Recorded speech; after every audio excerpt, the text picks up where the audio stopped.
À 9h18, le président du conseil d'administration a posé mon dossier devant lui et a prononcé une phrase que je n'oublierai jamais.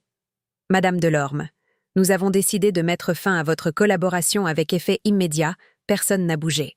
Pas le directeur financier assis à sa droite, pas la directrice des ressources humaines, pas même mon supérieur, qui évitait soigneusement de croiser mon regard. J'ai regardé les 9 personnes autour de cette immense table de verre, puis j'ai regardé mon dossier, et j'ai souri, un sourire si léger que personne n'a compris ce qu'il signifiait. Parce qu'il venait de commettre une erreur. Il pensait me licencier. En réalité, il venait de déclencher quelque chose qu'ils avaient passé 6 mois à essayer d'empêcher. Mais pour comprendre pourquoi 9 personnes puissantes étaient sur le point de perdre le contrôle de leur propre entreprise, il faut revenir 6 mois en arrière. À l'époque, personne ne connaissait mon véritable rôle. Je m'appelle Camille Delorme. J'avais 36 ans. Et depuis 11 ans, je travaillais pour le groupe Valmont Énergie, une entreprise suffisamment importante pour apparaître dans les journaux économiques, mais suffisamment discrète pour que la plupart des gens ne connaissent même pas son nom. Mon poste officiel était simple. Responsable des audits internes. Un titre qui faisait bâiller la moitié des personnes à qui je le mentionnais. Je vérifiais des tableaux, je contrôlais des procédures, je comparais des factures, je signalais des anomalies, du moins, c'est ce que tout le monde croyait. En réalité, mon travail consistait à poser une question que les entreprises détestent entendre. Où est passé l'argent? Et pendant 11 ans, j'avais appris une chose. Les chiffres mentent rarement. Ce sont les gens qui les font mentir. À l'époque, je vivais seule dans un petit appartement à Nantes. Je menais une existence tranquille. Je prenais le même café tous les matins. Je connaissais par cœur le trajet jusqu'au siège. Et je n'avais jamais cherché à gravir les échelons. Je n'étais pas intéressée par les soirées mondaines, les poignées de main avec des dirigeants ou les photos dans les magazines professionnels. Je préférais être invisible. C'était précisément ce qui faisait de moi une bonne auditrice. Les gens parlent différemment lorsqu'ils pensent que vous n'êtes pas importante. Ils oublient parfois de fermer une porte. Ils laissent parfois un document sur une table. Ils répondent parfois à un mail en pensant qu'il n'aura aucune conséquence. Et parfois, ils commettent une erreur qu'ils ne pourront plus effacer. La mienne a commencé avec une facture de 184 700 €. Je l'ai trouvée un mercredi matin, une facture parfaitement ordinaire. Enfin, presque. Le fournisseur s'appelait Novaris Conseil. Je ne connaissais pas cette société. Ce n'était pas inhabituel. Valmont travaillait avec des centaines de prestataires, mais quelque chose m'a dérangé. La facture concernait une mission de conseil stratégique effectuée sur 3 mois. Montant, 184 700 €. J'ai vérifié le contrat, puis le bon de commande, puis les rapports censés justifier la prestation. Rien, pas de rapport, pas de compte-rendu, pas de présentation, pas même une liste de participants aux prétendues réunions. J'ai ouvert le registre des fournisseurs. Novaris Conseil avait été créé 8 mois auparavant. J'ai continué. L'adresse indiquée correspondait à un immeuble de bureau à Paris. Je suis allé chercher les informations disponibles. L'entreprise possédait 2 employés. 2. Pour une mission facturée près de 200 000 €. J'aurais pu classer cela comme une anomalie. J'en voyais régulièrement. Mais quelque chose m'a retenu. Le directeur financier avait personnellement validé la facture. Et son nom était celui d'un homme qui ne validait normalement rien sans une pile de documents longue comme mon avant-bras. Je suis restée devant mon écran pendant plusieurs minutes, puis j'ai ouvert une nouvelle feuille, et j'ai commencé à chercher. Pas parce que je savais déjà ce que j'allais trouver, mais parce que mon instinct me disait que cette facture n'était pas le problème. Elle était seulement la première porte. 3 jours plus tard, j'en ai trouvé une deuxième, puis une troisième, puis une quatrième. Même fournisseur, même type de mission, même validation, des montants différents. Mais toujours suffisamment élevés pour passer sous certains seuils de contrôle interne. C'était élégant. Presque trop élégant. Quelqu'un savait exactement comment fonctionnaient nos procédures. J'ai donc élargi ma recherche. J'ai comparé les fournisseurs créés récemment. J'ai étudié les changements de coordonnées bancaires, les contrats résiliés, les prestations renouvelées, les sociétés qui partagèrent des adresses, et après 2 semaines, j'avais quelque chose. Pas une preuve, pas encore, mais un motif. Et les motifs sont dangereux. Parce qu'une fois qu'on en voit, il devient difficile de faire semblant qu'il n'existe pas. Le vendredi suivant, mon directeur, Philippe Garnier, m'a convoqué dans son bureau. Il avait 54 ans, toujours impeccable, toujours souriant. Un homme qui donnait l'impression d'être incapable de perdre son sang-froid. « Camille, vous travaillez beaucoup ces derniers temps. J'ai quelques dossiers en cours. » Il s'est installé derrière son bureau. « J'ai entendu dire que vous examiniez certains fournisseurs. J'ai gardé le visage neutre. » C'est exact. Son sourire a légèrement diminué. Pourquoi? Contrôle de routine. Il m'a regardé pendant quelques secondes, puis il a souri de nouveau. Très bien, il s'est levé. Continuez votre excellent travail. Je suis sorti. Et dès que la porte s'est refermée derrière moi, j'ai compris. Il savait. Pas forcément ce que j'avais trouvé, mais il savait que je cherchais. Ce soir-là, je suis rentrée plus tard que d'habitude. Dans le métro, j'ai repensé à notre conversation. Il n'avait pas demandé ce que j'avais découvert. Il n'avait pas demandé les noms des fournisseurs. Il n'avait pas demandé les montants. Il avait seulement voulu savoir si je cherchais. C'est à ce moment-là que j'ai commencé à avoir peur. Pas pour moi. Pour mon emploi. Parce que dans une entreprise, perdre son poste peut être difficile. Mais découvrir que certaines personnes sont prêtes à vous faire perdre votre poste parce que vous posez les mauvaises questions, c'est autre chose. J'ai continué, plus discrètement. J'ai imprimé certains documents, pas tous. J'ai sauvegardé des informations selon les procédures autorisées et surtout, j'ai commencé à établir une chronologie, c'est là que j'ai trouvé le deuxième nom. Élodie Marchand, directrice des opérations, fille du fondateur. Elle était entrée dans l'entreprise 4 ans plus tôt. Elle avait rapidement gravi les échelons, et personne ne la contestait. Élodie était brillante, charismatique, très appréciée. Elle savait exactement quoi dire dans une réunion. Elle savait quand plaisanter, quand complimenter, quand donner l'impression de défendre les employés. J'avais toujours eu une relation cordiale avec elle, jusqu'à ce que son nom apparaisse dans mon tableau. Pas directement. Indirectement. Un ancien fournisseur, une société rachetée, une nouvelle société créée, puis un contrat. Toujours le même schéma. Je suis restée longtemps devant l'écran. Puis j'ai ouvert le dossier suivant. Et là, j'ai découvert quelque chose qui changeait complètement l'histoire. Les paiements ne partaient pas simplement vers des sociétés externes, une partie de l'argent revenait, par un réseau de petites entreprises. Certaines appartenaient à des proches de cadres, d'autres semblaient n'avoir aucun lien, mais elles avaient toutes un point commun. Elles avaient été recommandées par le même intermédiaire, un homme nommé Laurent Vasseur, consultant indépendant, ancien conseiller du fondateur, et surtout, beau-père d'Élodie Marchand. J'ai reculé dans mon fauteuil. Je savais alors que ce que j'avais entre les mains n'était plus une simple irrégularité. C'était potentiellement beaucoup plus important. Mais il me manquait encore quelque chose, une preuve qui relierait directement les décisions au paiement. Et cette preuve allait arriver par la personne la moins probable. Ma collègue Sarah. Elle travaillait au service administratif depuis 17 ans. Un matin, elle est venue s'asseoir près de moi. Elle ne m'a pas saluée. Elle a posé une enveloppe sur mon bureau. « Tu devrais regarder ça. » J'ai levé les yeux. « Qu'est-ce que c'est ?»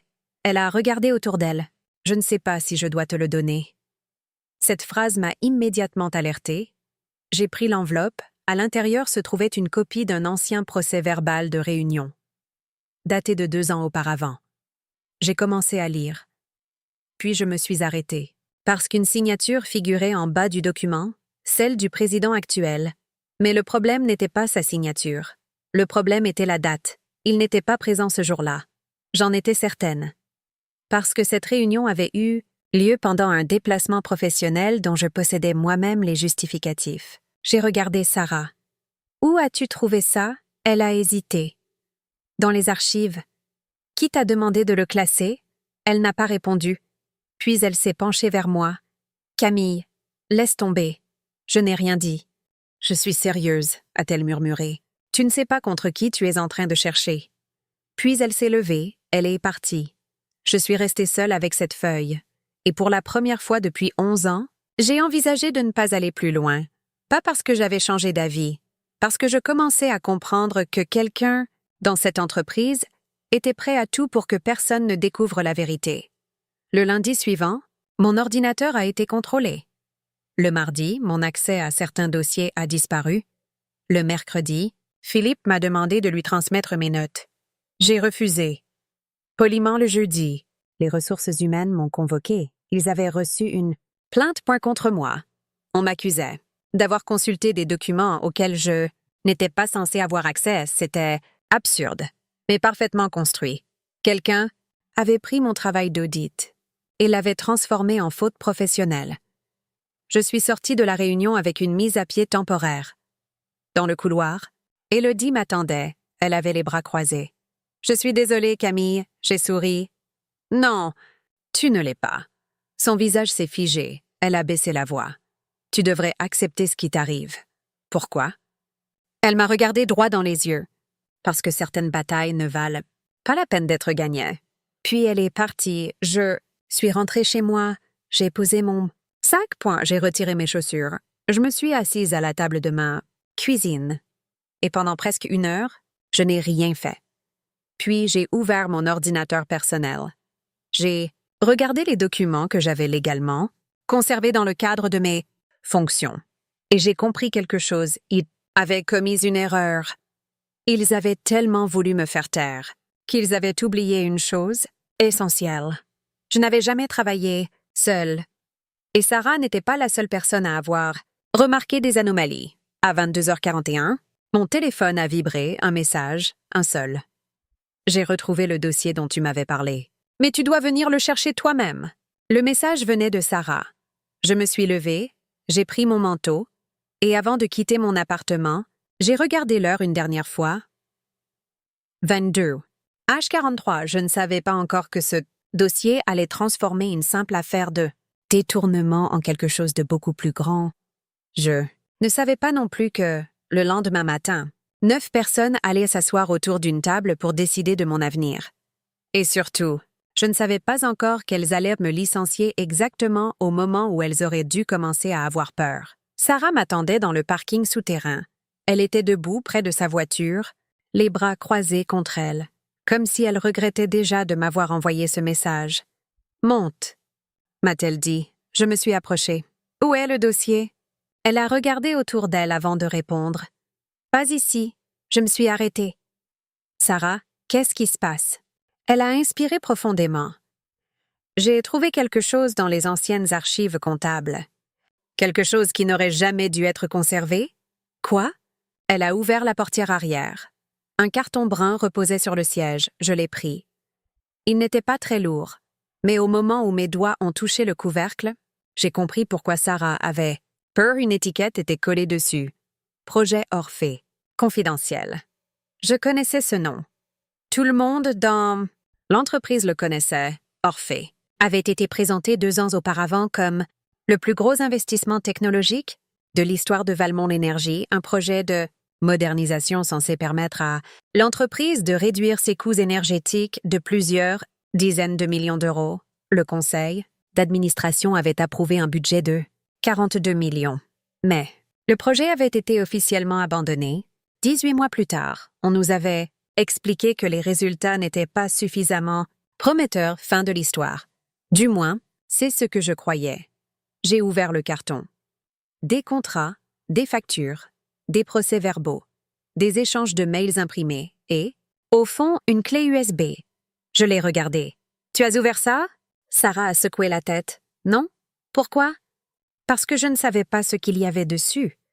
Puis elle a ajouté « Et parce que je savais que si quelqu'un nous voyait avec ça, on aurait toutes les deux un problème. J'ai pris la clé. »« Tu as fait le bon choix. Camille. » Elle m'a retenue par le bras. « Si tu continues, ils vont essayer de te détruire. » Je l'ai regardée. « Ils ont déjà essayé. » Elle n'a rien répondu. Je suis rentrée chez moi avec le carton. Je n'ai ouvert la clé USB qu'1 heure plus tard. Et ce que j'ai découvert m'a obligée à relire certains documents 3 fois. Le projet Orphée n'avait jamais été abandonné. Il avait été déplacé. Les contrats avaient simplement changé de nom. Les fournisseurs avaient changé de société. Les paiements avaient été répartis entre plusieurs entités. Et surtout, 4 800 000 euros avaient disparu. Pas 42 millions. Pas 10 millions. Oui, millions. Une somme suffisamment importante pour être catastrophique, mais suffisamment petite pour être dissimulée au milieu d'un budget gigantesque. J'ai continué à parcourir les fichiers, puis j'ai trouvé une série de courriels. L'un d'eux était signé par Élodie. Le contenu ne prouvait rien à lui, seul. Mais il indiquait clairement qu'elle savait que certaines factures ne correspondaient pas aux prestations réelles. Je me suis appuyée contre le dossier de ma chaise puis j'ai découvert le nom de Laurent Vasseur. Encore lui, point cette fois. Ce n'était plus une coïncidence. Mais il y avait pire. Une partie de l'argent avait transité par une société appelée Altea Participation. J'ai cherché ses dirigeants. Le résultat m'a glacé. Altea appartenait officiellement à un homme que je ne connaissais pas. Mais son adresse personnelle correspondait à celle de Laurent Vasseur. J'ai continué et j'ai trouvé une seconde adresse, celle d'Élodie. Je me suis arrêtée. Ce n'était plus une simple fraude interne. C'était organisé. Et quelqu'un avait passé des années à construire ce système. Le lendemain matin, j'aurais dû être à la maison. J'étais officiellement suspendue. Mais à 8h12, mon téléphone a sonné, Philippe. Je n'ai pas répondu. Il a laissé un message vocal. Sa voix était étonnamment calme. Camille, nous devons parler. J'ai supprimé le message. Quelques minutes plus tard, il m'en a envoyé un autre. Ce que tu as trouvé ne te concerne pas. Je l'ai relu, puis une troisième fois, et quelque chose m'a frappé. Il ne disait pas « ce que tu crois avoir trouvé ». Il disait « ce que tu as trouvé ». Il savait, je n'avais parlé à personne de la clé USB. Même Sarah ne savait pas que je l'avais ouverte. J'ai posé mon téléphone. Quelqu'un surveillait mes mouvements. Ou quelqu'un avait accès à mon ordinateur. Professionnel. Dans les deux cas, la situation venait de changer. Je n'allais plus chercher des preuves. J'allais protéger celles que j'avais déjà.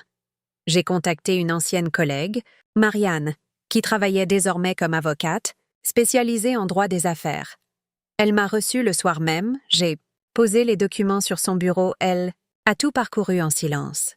Pendant près de 20 minutes, elle n'a presque rien dit. Puis elle a levé les yeux. « Camille, tu comprends ce que tu as là? Une fraude. » Elle a secoué la tête. « Peut-être beaucoup plus. » Elle a pris un document. « Regarde cette signature. » Je l'ai regardée. « C'est celle de Victor Valmont, le président du groupe. » « Exactement. »« Et alors? » « La date, j'ai vérifié, 2 ans auparavant. » Elle a tourné la page. « Ce contrat a été signé 3 jours avant la réunion, au cours de laquelle le conseil affirme avoir autorisé le projet. » Je me suis figée. « Donc? » Marianne a posé le document devant moi. « Donc quelqu'un a fabriqué une partie de la chronologie officielle. » Je n'ai rien dit. Elle s'est penchée vers moi. « Tu ne dois plus traiter ça comme un problème professionnel. »« Je sais. Non, Camille. »« Tu ne comprends pas? » Sa voix s'est durcie. « Si ces documents sont authentiques, certaines personnes pourraient perdre bien plus que leur emploi. » J'ai regardé les papiers. Pour la première fois, j'ai compris pourquoi ils avaient réagi aussi vite. Ils ne cherchaient pas seulement à protéger de l'argent, ils protégeaient une histoire, une version des événements qui devait rester intacte, et j'avais commencé à trouver les morceaux qui ne correspondaient pas. 2 jours plus tard, une réunion extraordinaire du conseil a été convoquée. Je n'y étais pas invitée.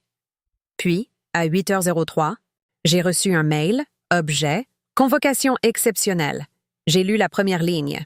Madame Delorme, votre présence est requise à 9h00 au siège du groupe. Je savais ce qui allait arriver. Ils allaient me faire face. Ils allaient m'intimider, peut-être, même m'accuser. Mais ils avaient commis une deuxième erreur. Ils m'avaient donné 1 heure précise. J'avais donc 1 heure pour préparer ma réponse. À 8h51, je suis entrée dans le siège de Valmont. Le hall était exactement comme dans mon souvenir, marbre. Clair, murs de verre, réception silencieuse, D. Employés me regardaient en passer. Certains savaient que j'avais été suspendue. D'autres avaient probablement déjà entendu leur version de l'histoire. Je suis montée au dernier étage. La salle du conseil était Plaine Victor Valmont était au centre, à sa droite, Philippe, à sa gauche, Élodie, et autour de la table, 6 autres administrateurs, 9 personnes, 9 regards. Personne ne m'a proposé de m'asseoir. Victor a ouvert un dossier. Camille, nous allons faire simple. Je n'ai rien dit. Après examen de votre comportement professionnel, nous avons conclu que votre suspension doit devenir définitive. J'ai regardé Philippe, il souriait, très légèrement. Comme quelqu'un qui pense avoir déjà gagné, Victor a continué. Vous avez consulté des documents confidentiels sans autorisation. J'ai répondu calmement. Dans le cadre de mes fonctions, ce n'est plus le sujet. C'est précisément le sujet. Élodie a pris la parole. Vous avez dépassé les limites de votre fonction. Je l'ai regardé. Alors pourquoi votre nom apparaît-il dans ces documents? Son sourire a disparu. La pièce est devenue silencieuse. Victor s'est redressé. De quel document parlez-vous? Je n'ai pas répondu immédiatement.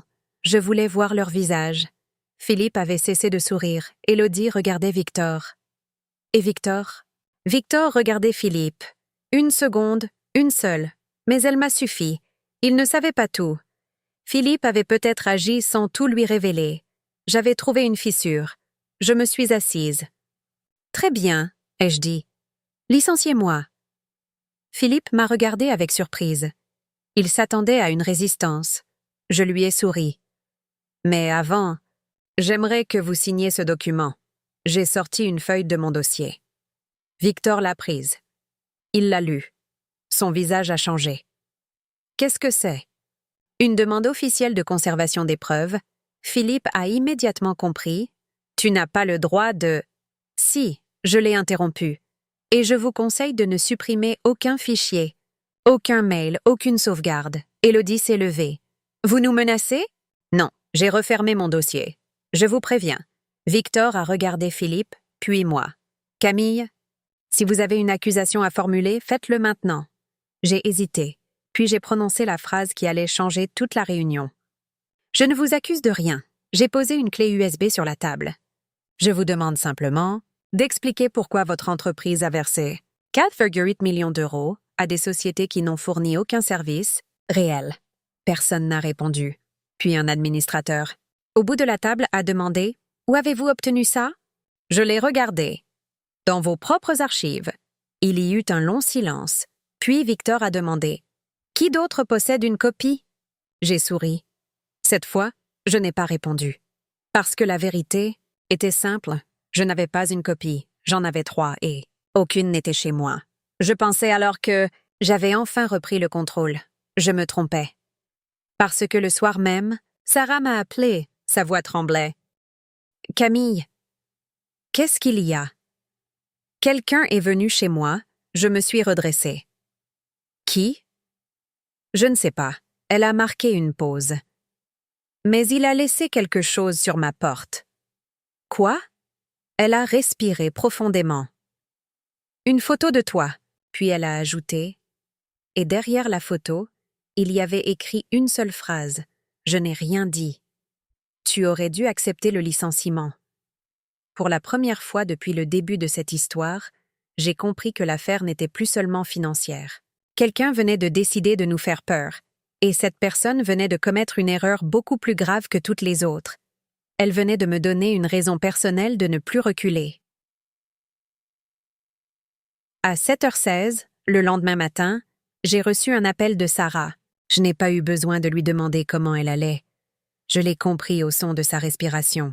« Camille, ils sont revenus. » Je me suis levée. « Chez toi? » « Non. » Elle a hésité. « Au bureau. » Mon estomac s'est noué. Qu'est-ce qu'ils ont fait? Mon ordinateur a disparu. Je suis restée silencieuse. « Et il y a autre chose? » a-t-elle ajouté. « Quoi? » Quelqu'un a supprimé les dossiers du projet Orphée. Je me suis assise. Pendant quelques secondes, je n'ai rien dit. Puis j'ai demandé « Tous les dossiers? » « Tous. » J'ai fermé les yeux. C'était exactement ce que je craignais. Quelqu'un savait où chercher. Quelqu'un avait accès aux archives. Et surtout, quelqu'un savait que Sarah avait participé à la découverte. « Sarah, écoute-moi attentivement. » « Oui. » Ne retourne pas au bureau. Mais, n'y retourne pas. Ma voix était suffisamment ferme pour qu'elle ne discute pas. Va chez Marianne, je t'y rejoins. J'ai raccroché.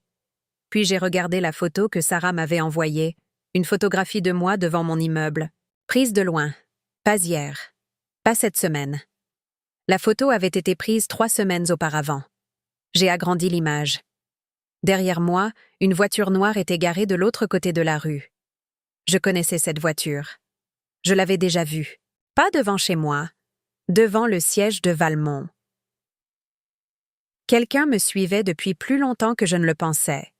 Et soudain, un détail m'est revenu. Le jour où Philippe m'avait convoqué dans son bureau. Il avait mentionné mes horaires. Il savait à quelle heure je quittais généralement l'entreprise. À l'époque, j'avais cru qu'il avait simplement remarqué mes habitudes. Maintenant, je me demandais depuis combien de temps il observait mes déplacements. Je suis arrivée chez Marianne à 8h02. Sarah était déjà là, elle avait les yeux rouges. Je me suis assise face à elle. « Est-ce que tu as parlé à quelqu'un? »« Non? »« À personne ?» Elle a secoué la tête. « Seulement à toi. » Marianne a posé 3 cafés sur la table.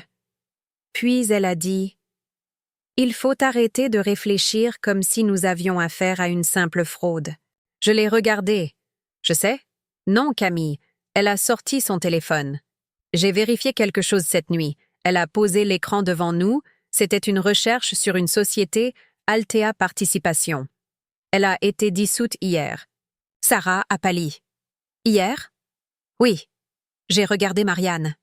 Ils liquident leurs traces. Exactement. Elle a fait défiler l'écran. Mais il y a pire. Une autre société, puis une 3e, puis une 4e. Toutes avaient été dissoutes ou transférées dans les dernières 48 heures. Le système était en train de disparaître. Pas progressivement, maintenant. J'ai compris que nous avions très peu de temps. Il nous faut une preuve qui ne puisse pas être effacée. Marianne m'a regardée. J'en connais une. Laquelle? Elle a sorti un dossier. La banque. J'ai froncé les sourcils. Les paiements? Oui, les virements ne disparaissent pas simplement parce qu'une entreprise est dissoute. J'ai senti quelque chose changer. Pour la première fois depuis des semaines, nous avions une direction claire. Nous n'avions plus besoin de convaincre Valmont. Nous devions contourner Valmont. Marianne connaissait un ancien responsable conformité qui travaillait désormais pour un organisme indépendant. Il pouvait nous aider à transmettre les éléments aux autorités compétentes. Mais il y avait un problème. Il fallait prouver que les documents n'avaient pas été fabriqués. Et pour cela, nous avions besoin des originaux. Ceux qui se trouvaient encore dans les archives de Valmont. Je me suis levée. Je vais les chercher. Sarah m'a regardée comme si j'étais devenue folle. Camille, ils savent que tu enquêtes. Justement. Tu ne peux pas simplement retourner là-bas. J'ai souri. Je n'ai pas dit que j'allais entrer par la porte principale. Cette nuit-là, j'ai dormi 3 heures. Pas parce que j'avais peur, parce que je réfléchissais. Il y avait quelque chose qui me dérangeait depuis le début. Les documents que nous avions trouvés prouvaient des paiements suspects. Ils prouvaient des liens. Ils prouvaient que certaines personnes savaient. Mais ils ne prouvaient pas qui avait organisé tout le système. Et je refusais de croire qu'Élodie était seule. Elle était ambitieuse. Oui, elle était intelligente. Oui, mais certaines décisions dépassaient largement son niveau d'influence. Quelqu'un d'autre tirait les ficelles. J'ai repris tous les documents depuis le début. Puis j'ai remarqué quelque chose. Une date. 12 septembre. Cette date apparaissait sur plusieurs fichiers sans raison apparente. 12 septembre. 12 septembre. 12 septembre. J'ai cherché ce qui s'était passé ce jour-là, et j'ai trouvé une réunion du conseil. Une réunion dont le compte-rendu officiel faisait 3 pages. Mais Sarah m'avait donné un autre document, une version plus ancienne. 7 pages. 6 pages avaient disparu de la version officielle. Je les ai comparées. Puis, j'ai trouvé le nom. Pas Élodie, pas Philippe, pas Laurent Vasseur. Victor Valmont. Le président lui-même. Je me suis figée. Le fondateur. L'homme que tout le monde présentait comme le gardien des valeurs de l'entreprise. C'était lui qui avait signé l'autorisation initiale du projet Orphée. Mais ce n'était pas tout. Sur la dernière page de la version originale, une note manuscrite apparaissait, une seule phrase. Ne jamais enregistrer cette décision dans les procès-verbaux officiels. Et sous la phrase, les initiales FV, j'ai reculé de ma chaise. Soudain, toute l'histoire changeait. Philippe n'était peut-être pas le cerveau, Élodie n'était peut-être pas la dirigeante du système. Ils étaient peut-être simplement les personnes qui avaient continué quelque chose que Victor avait commencé. Mais pourquoi? Pourquoi un fondateur respecté risquerait-il tout cela? La réponse est arrivée le lendemain matin. Un ancien comptable de Valmont m'a contacté. Son nom était Antoine. Il avait quitté l'entreprise 6 mois auparavant. Il voulait me rencontrer. Nous nous sommes retrouvés dans un café à 15 kilomètres du siège. Il est arrivé avec une vieille mallette. Il l'a posée sur la table. Je ne veux pas être impliqué. Alors pourquoi êtes-vous ici? Il a regardé autour de lui. Oh, parce que j'ai attendu trop longtemps. Il a ouvert la mallette. À l'intérieur se trouvaient des copies de relevés bancaires. Je les ai conservées avant mon départ. J'ai commencé à les parcourir. Et là, j'ai enfin compris. Les 4,8 millions n'étaient qu'une partie. Il y avait près de 17 millions d'euros supplémentaires, des sommes réparties sur plusieurs années. Certaines avaient été utilisées pour financer des acquisitions personnelles. D'autres avaient transité par des sociétés étrangères. Mais une ligne a attiré mon attention. Un transfert de 2,3 millions. Destinataire. Fondation Valmont Héritage. J'ai levé les yeux. C'est une fondation caritative. Antoine a hoché la tête. Officiellement. Qu'est-ce que ça signifie? Il a sorti une dernière feuille. Regardez les bénéficiaires réels. J'ai lu, puis je me suis arrêtée. La fondation avait versé de l'argent à plusieurs sociétés. Et derrière ces sociétés se trouvait une seule personne. Victor Valmont. Je n'ai pas parlé pendant plusieurs secondes. Antoine a murmuré. Il utilise la fondation pour faire sortir l'argent. Sarah avait raison. Nous n'étions pas face à une fraude isolée. C'était un système suffisamment ancien pour avoir survécu à plusieurs directions. Et maintenant, quelqu'un essayait de le détruire avant que nous puissions le prouver. Je suis rentrée chez moi avec les documents. À 18h24, mon téléphone a sonné. Numéro inconnu. J'ai répondu. Personne ne parlait. Puis une voix masculine a murmuré « Tu aurais dû partir ». J'ai reconnu la voix. « Philippe. » « Tu as fait une erreur, Camille. » Je n'ai rien répondu. « Tu ne sais pas ce que tu déclenches. Toujours rien. » Dernière chance. J'ai finalement parlé. « Ce n'est plus à toi de décider. » Il a raccroché. Je suis restée immobile. Puis j'ai regardé l'écran. Il m'avait appelé. Donc il avait voulu me parler. Et les gens qui veulent vraiment faire disparaître quelqu'un ne passent généralement pas leur temps à lui offrir des avertissements. Ils cherchent à savoir ce qu'elle possède, ce qu'elle sait, et surtout ce qu'elle a déjà transmis. Je me suis précipitée vers mon ordinateur. J'ai ouvert le dossier sécurisé. Les documents étaient toujours là. Mais quelque chose avait changé. Un fichier avait été ouvert, à distance. Quelqu'un venait d'accéder au dossier. J'ai vérifié les journaux. L'accès venait d'un compte interne, un compte administrateur, celui de Victor Valmont. J'ai regardé l'heure 18h31, minutes après son appel. J'ai compris, il ne cherchait pas à me faire peur. Il cherchait à savoir si j'avais déjà transmis les preuves et s'il avait accès au système. Alors, il pouvait savoir où elles étaient. Je me suis tournée vers Marianne. Nous devons agir maintenant. Elle m'a regardée. Pourquoi? Je lui ai montré l'écran. Elle est devenue silencieuse. Puis elle a dit « Alors, demain matin, nous allons déposer le dossier. » Non, elle m'a regardée. Pourquoi non? J'ai fermé l'ordinateur. Parce que si nous le faisons demain matin, ils auront toute la nuit pour faire disparaître ce qui reste. Et qu'est-ce que tu proposes? J'ai regardé l'heure. Je propose qu'on les laisse croire qu'ils ont réussi. Marianne a compris avant que je termine. Un sourire très léger est apparu sur son visage. Tu veux les pousser à faire une dernière erreur. Exactement. Cette nuit-là, nous avons préparé un document, un faux document. Il indiquait que toutes les preuves avaient été transférées à un organisme extérieur, mais il contenait une information que personne d'autre ne connaissait Un faux numéro de dossier. Nous l'avons placé dans un dossier accessible uniquement depuis le réseau interne de Valmont. Puis nous avons attendu à 1h17 du matin. Quelqu'un l'a ouvert à 1h19. Quelqu'un l'a téléchargé à 1h23. Le fichier a été envoyé vers une adresse externe. Nous avions le journal de connexion, l'adresse IP l'identifiant l'heure, point et surtout la personne qui avait effectué le transfert. Je n'ai pas dormi cette nuit-là. À 7h30, Marianne a envoyé le dossier complet aux autorités compétentes. À 8h04, le téléphone de Victor Valmont s'est éteint. À 8h17, Philippe Garnier a annulé toutes ses réunions. À 8h26, Élodie a quitté le siège par le parking souterrain. Et à 9h03, 3 véhicules officiels se sont arrêtés devant le bâtiment. La nouvelle s'est répandue dans l'entreprise. En moins de 10 minutes, les enquêteurs étaient là. Les serveurs allaient être saisis. Les comptes allaient être examinés. Les archives allaient être protégées. Et pour la première fois depuis 6 mois, ce n'était plus moi qui courais après la vérité. C'était la vérité qui venait chercher ceux qui avaient essayé de la cacher.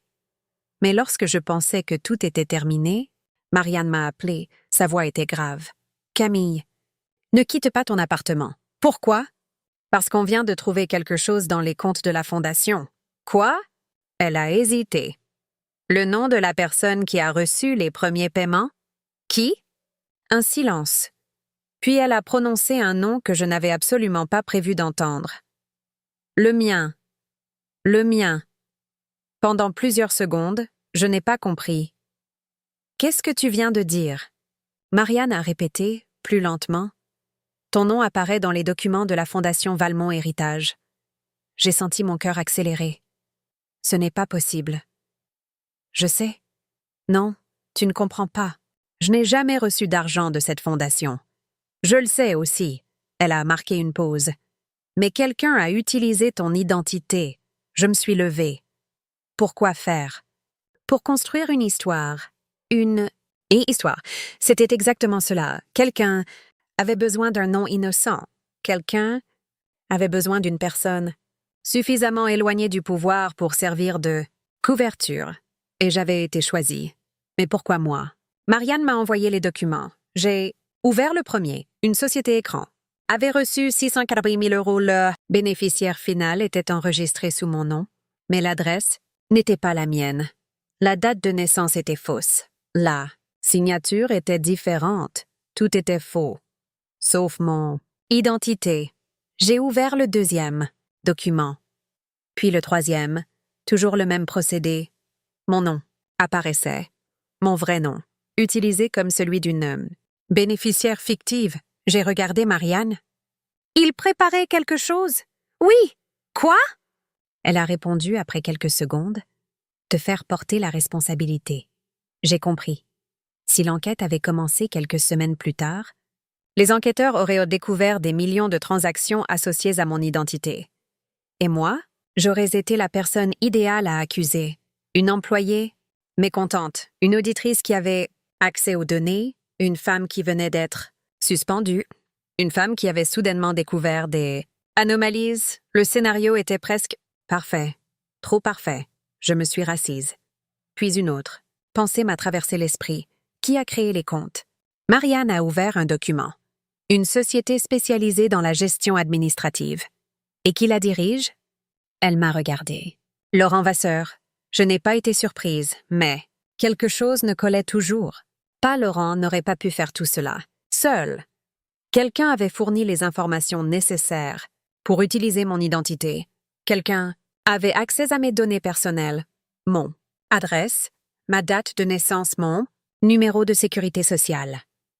Mes anciennes coordonnées, professionnelles, et soudain, j'ai repensé à une réunion vieille de 3 ans, une réunion banale, une réunion où les employés avaient dû remettre plusieurs documents administratifs pour renouveler leurs dossiers internes. Qui avait centralisé ces informations? Le service des ressources humaines. Qui dirigeait les ressources humaines? Élodie, non pas directement, mais son adjoint de l'époque, était Philippe Garnier. Je me suis levée. Il y a encore quelqu'un? Marianne a froncé les sourcils. Qui? Quelqu'un qui avait accès à mes informations personnelles avant même que je commence à enquêter. Nous avons recherché les anciens responsables du service et nous avons trouvé un nom, Thomas Rivière, ancien directeur adjoint des ressources humaines, parti de Valmont 18 mois auparavant. Motif officiel, changement d'orientation, un professionnel. Mais il possédait désormais une société de conseil, et cette société avait reçu 410 000 € de la Fondation Valmont, héritage. Je suis restée silencieuse. Tout commençait à s'emboîter. Thomas avait accès aux données. Laurent créait les sociétés. Philippe contrôlait les validations. Élodie faisait passer les contrats et Victor protégeait tout le système. Mais une question demeurait. Pourquoi m'avoir choisi? La réponse est arrivée le soir même. J'ai reçu un appel d'un numéro inconnu. Madame Delorme? Oui. Je suis le commissaire chargé de l'enquête. Je vous écoute. Nous avons retrouvé quelque chose dans les archives personnelles de Victor Valmont. Mon silence a dû l'encourager à continuer. Une note manuscrite. Qu'est-ce qu'elle dit? Il a hésité. Votre nom. Mon cœur s'est serré. Quoi d'autre? Une phrase. J'ai attendu. Si quelqu'un découvre le système, utilisez Delorme comme solution de repli. Je n'ai pas parlé, puis j'ai demandé « Depuis quand cette note existe-t-elle » 3 ans. 3 ans. J'avais commencé à enquêter 6 mois auparavant, mais eux, ils avaient pensé à moi 3 ans avant. Cela signifiait une chose.